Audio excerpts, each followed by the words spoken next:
remind you that extremism in the defense of liberty is no vice.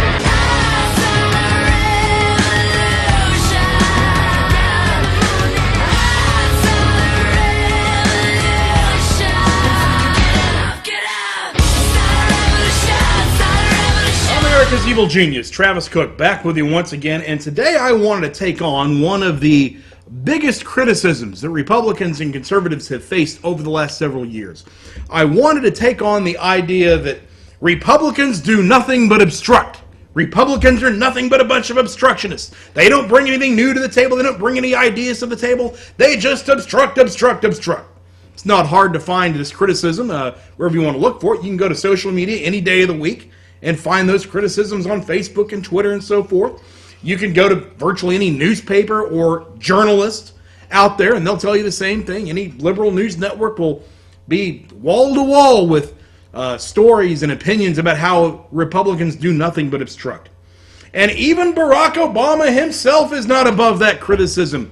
You've heard him many times talk about Republican obstructionism and talk about Republicans gumming up the works in Washington. Or even last Wednesday over in the People's Republic of Chicago at a fundraiser, Barack Obama talked at length about so-called Republican obstructionism. And so many times when this criticism is levied, you hear people talk about how Republicans are just childish, or we're just petulant, or we're just bitter that we lost the election, or any number of reasons why we're obstructing. It's just us being immature that we're obstructing. Or if they have nothing else to do that day, they can't find any other reason to blame on us, they'll use the Democratic catch-all for anything they don't like. They'll claim that we're racist, and the only reason we're obstructing Obama is because we're racist, and we just don't want to see a black man in the White House. I guess they must have missed all of us who were supporting Herman Cain in the last primary, but that's neither here nor there. Bottom line is, there's a lot of people that criticize us for obstructing, and in my view, have a very misguided notion of why Republicans and conservatives are obstructionists right now. First of all, I'll address these concerns by telling you, yes, Republicans, conservatives are obstructing at this point in political history. I will grant you that. But I would tell you that the reasons why we're obstructing are far different than what you might think. Maybe you haven't thought it through. Maybe you haven't ever had it explained to you. I will explain it to you here today. To get us started on the explanation of why we are obstructing so much right now, I want to go back to something that was written by one of our greatest presidents and one of our more underrated presidents, a guy named Calvin Coolidge. Calvin Coolidge, one time in writing to his father, made the statement, and I'm quoting directly here, Coolidge said, "It is much more important to kill bad bills than to pass good ones." Now think about that for a second. When I read that, that struck me as one of the most profound and wise things I've ever heard any human being, let alone a politician, ever write or say. It is much more important to kill bad bills than to pass good ones. What that essentially means is that for a good legislator, their first priority is to prevent bad bills from being enacted, prevent bad legislation from being enacted, and the second priority, a distant second priority, is to make sure that good bills do get enacted. Well, from our perspective, the perspective of a Republican, or more appropriately to say a conservative, from our perspective, the things that Obama and the Democrats have been pushing during this administration, things like government-mandated health care, higher taxes on the so-called rich, amnesty and citizenship for illegal aliens, things like that, quite frankly, are ideas that Republicans and Democrats simply do not have any common ground on at this point in history. Now, it's true. There have been points in history where the two political parties have had some degree of common ground, and maybe they wanted the same things, but they just had different ideas for how to get there. This is not one of those periods in American history.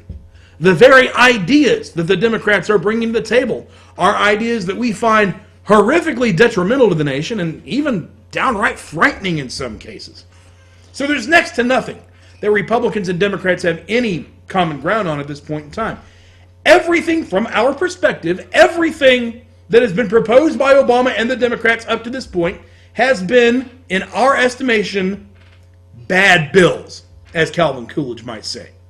Or more precisely, they have been bad ideas in which there are no redeeming qualities. We objected to Obamacare not because we wanted to do it a different way, but because we realized the very idea of government health care is asinine and dangerous and should never be considered. The very results that Democrats are looking for are things that we as Republicans, we as conservatives, simply cannot advocate in good conscience. Hence why we cannot come together at the present time and why we cannot negotiate, why we must obstruct. Now, the biggest retort to that, the biggest thing that liberals out there are saying to me as I explain this to you right now is, but Obama won the election! Obama won the election! As though that should give him carte blanche to do whatever he wants and we should just stand aside or, worse yet, even help him implement it. What I would say to those people who are so quick to say, but Obama won the election!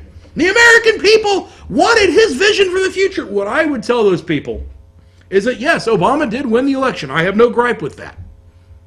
But I would also tell you that while Obama won the election, all of those senators and probably more appropriately those congressmen in the House of Representatives, all those people that are obstructing Obama in the House, they won their elections too. More to the point, many of them won their elections in districts that Obama got absolutely smoked in. Yeah, Obama won the national election, but there's plenty of places, a large number of places around this country where Obama was extremely unpopular. A lot of those places voted for those very representatives and sometimes senators who obstruct Obama at every turn. Well, in that case, how can you blame them for obstructing him? Their very constituents are telling them, we voted for you, we did not vote for Barack Obama, therefore we want you to stop his agenda any way you can. I mean, let's think about something. A congressman in the House of Representatives is there to satisfy his constituents. He is not there necessarily to enact the will or enact the agenda of the sitting president. He is not there to enact what the majority of the American people want. He is there to enact what the majority of his district wants. A lot of people forget about that. But before you libs think I'm unreasonable, before you think we're unreasonable, before you think we're petulant and childish and all the rest, let me be very clear about one thing. If or when the Democratic Party starts advocating and pushing ideas where there could be some common ground between us, if you ever do that, then most likely we will come to the negotiating table. Most likely we would not obstruct those things. If the Democratic Party would, for example, bring up legislation that would reduce taxes on everybody, including the rich, I doubt we would obstruct that at all. If the Democrats would come up with legislation that would drastically reduce regulation on business, I don't think we'd obstruct to that. If the Democrats would produce legislation that would secure the borders airtight first and foremost before doing any other version of so-called immigration reform, if you would do that, I guarantee you we wouldn't object. And frankly, if the Republican Party did object to any of those things, did object to any of those ideas, if you brought them up, then they should be criticized. But not one moment before we get to that point. Frankly, your side has not proposed any ideas like that at all. And until you do, there's simply no way we can cooperate with you. We must obstruct you. As long as your side continues to push ideas that, in our estimation, are dangerous and detrimental for America, then our obstruction of those ideas, in other words, preventing them from taking shape as much as possible rather than simply trying to water them down or do them in a more palatable way, keeping them from happening at all, is the most positive action that any legislative body could possibly take. It is the biggest gift that the Republican Party could give to the American people. The gift of obstructionism. It's a gift that our founding fathers understood quite well. That's why they set up this version of government where it's divided and you have a legislative branch and an executive branch and a judicial branch. We have divided government, and it's by design. A government should not be judged on how many laws it passes. I'm stunned so many times that I hear people say, well, they just haven't passed very many laws. Is that a bad thing? I don't think so. A government should not be judged on how many laws it passes. Instead, a government should be judged on if it addresses the situations that simply must be addressed, that there's no other choice but to have government involved, and if they show the restraint to stay away from everything else. It's a little bit like a referee in hockey. Those of you who are hockey fans, if you watch the playoffs, you've undoubtedly heard an old phrase about keeping the whistle in the pocket. The idea that a hockey referee will only call the penalties that are blatant and egregious and obvious and have a direct bearing on the game. But everything else, all the ticky-tack stuff, all the 50-50 stuff, all the pushing and shoving, he lets that go. He lets the players, as much as possible on the ice, determine the outcome of the game. He doesn't want to determine the outcome of the game. Something very similar to that is what we conservatives want out of government. We want you to make only the legislation that's absolutely necessary and leave everything else alone. Let the competition of all of us and the rest of the country, let our own competition amongst each other determine the winners and losers. I will leave you with one parting thought on this subject.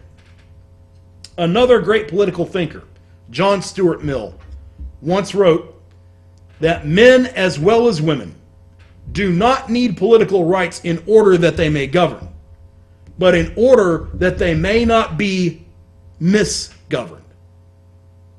Frankly, we on the right, we in the Republican Party, more importantly, we in the conservative movement, thoroughly believe that Obama and the Democrats are misgoverning this country.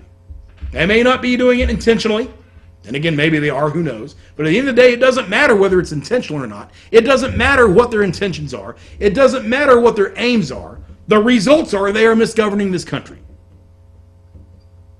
And one of the most important things that anybody can do with political power, one of the major reasons we have it, according to John Stuart Mill or Calvin Coolidge, is to prevent such misgovernment from happening, to prevent those bad bills from seeing the light of day, to prevent bad ideas from being implemented. And right now, for the last 5 years, Barack Obama and the Democratic Party have given the American people nothing but bad ideas. They have not come up with one single good idea in the last 5 years.